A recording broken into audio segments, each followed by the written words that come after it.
Shalom, salam sejahtera buat kita semua.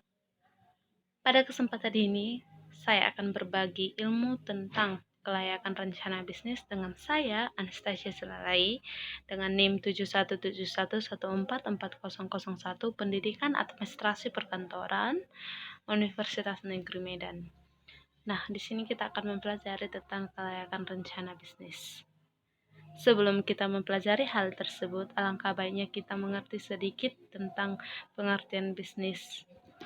Pada saat mendengarkan kata bisnis, ingatan kita sejenak akan membayangkan berbagai aktivitas yang dilakukan oleh perusahaan besar seperti PT Indofood Sukses Makmur, maupun berbagai perusahaan kecil yang melakukan perdagangan dan produksi. Nah, lalu apa yang dimaksud dengan bisnis itu sendiri? Menurut Steinhoff, business is all those activity involved in providing the goods and service needed or desired by people. Dalam arti, bisnis adalah semua kegiatan yang terlibat dalam menyediakan barang dan jasa yang dibutuhkan atau diinginkan oleh orang-orang. Dalam pengertian ini, kegiatan bisnis adalah sebagai aktivitas yang menyediakan barang dan jasa yang diperlukan atau yang diinginkan oleh konsumen dapat dilakukan oleh organisasi tersebut atau perusahaan tersebut. Nah, kita akan mempelajari tentang pengertian kelayakan bisnis atau usaha. Pengertian kelayakan bisnis atau usaha adalah suatu kegiatan yang mempelajari secara mendalam tentang suatu kegiatan usaha atau bisnis yang dijalankan dalam rangka menentukan layak atau tidaknya usaha tersebut dijalankan. Kelayakan dalam artinya penelitian yang dilakukan secara mendalam bertujuan untuk menentukan apakah perusahaan atau apakah usaha yang dijalankan akan memberi manfaat yang lebih besar dibandingkan dengan biaya yang dikeluarkan, seperti apakah memberi keuntungan dari segi finansial ataupun dari non-finansial. Nah, di sini kita akan mempelajari prosedur dan studi kelayakan bisnis. Dalam prosedur dan studi kelayakan bisnis ini terdapat 4 tahap. Yang pertama tahap penemuan ide, yang kedua tahap formulasi tujuan, yang ketiga tahap analisis, yang keempat tahap keputusan. Nah, kita akan membahas satu persatu. Yang pertama tahap penemuan ide atau tahap perumusan gagasan. Pada tahap ini di mana wirausaha harus mendapatkan ide untuk merintis usaha baru. Yang kedua, tahap formulasi tujuan.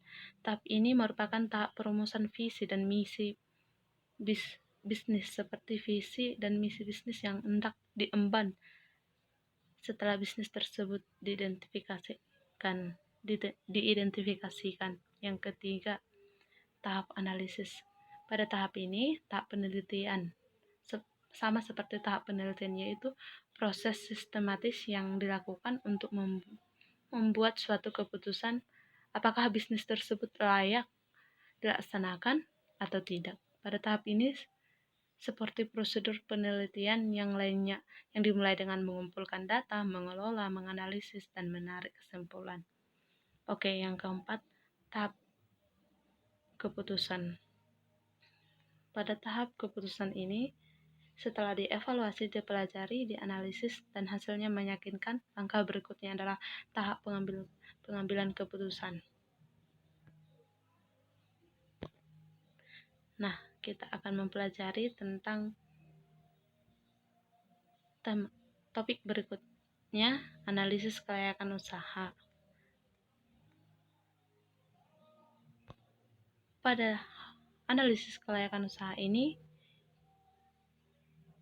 kita akan membahas tentang aspek-aspek yang tercantum pada analisis kelayakan usaha ini. Yang pertama, analisis aspek pemasaran. Menganalisis aspek pemasaran, wirausaha terlebih dahulu harus melakukan penelitian pemasaran dengan menggunakan sistem informasi pemasaran yang memadai dan memadai berdasarkan analisis dan prediksi apakah bisnis yang akan dirintis atau dikembangkan memiliki peluang pasar yang memadai atau tidak.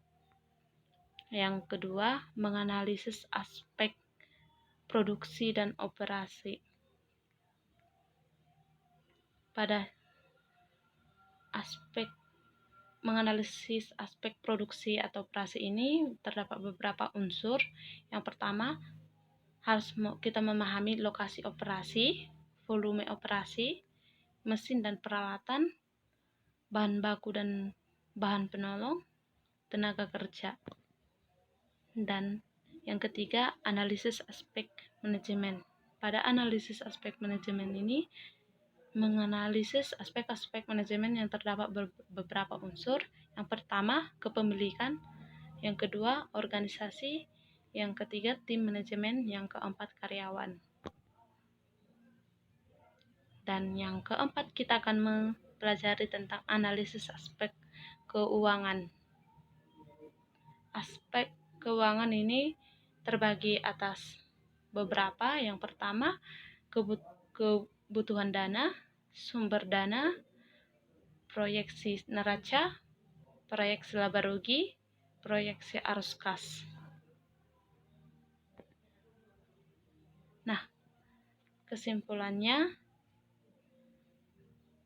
dapat saya tarik, kelayakan usaha adalah suatu kegiatan yang mempelajari secara mendalam tentang suatu kegiatan usaha atau bisnis yang akan dijalankan dalam rangka menentukan layak atau tidaknya usaha tersebut dijalankan.